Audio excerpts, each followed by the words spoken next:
গুরু পূর্ণিমা হলো সনাতন ধর্ম সংস্কৃতি। সনাতন সংস্কৃতিতে আষাঢ় মাসের পূর্ণিমাকে গুরু পূর্ণিমা বলা হয়।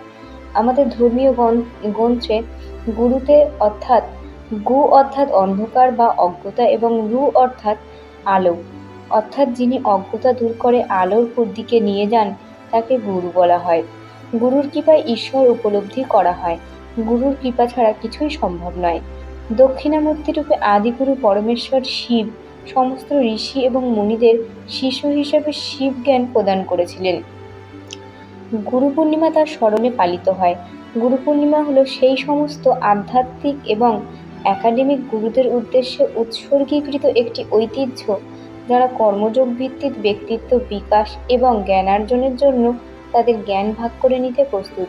সামান্য বা কোনো আর্থিক ব্যয় ছাড়াই ভারত, নেপাল, ভুটান, হিন্দু, জৈন এবং বৌদ্ধ ধর্মের অনুসারীরা এটি একটি উৎসব হিসাবে উদযাপন করেন।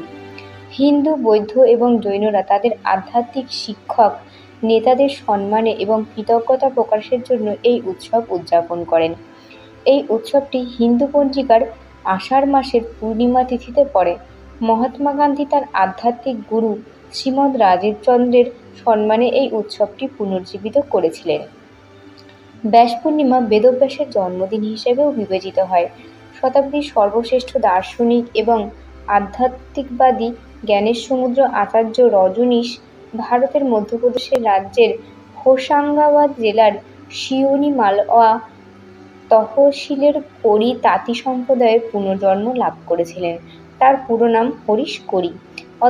অধ্যাপক হানিশ ওরো, যিনি অনেক নামে পরিচিত, হরিশ, হর্ষ, কাশী কে পান্ডা, পণ্ডিতজি দেবানন্দ ইত্যাদি।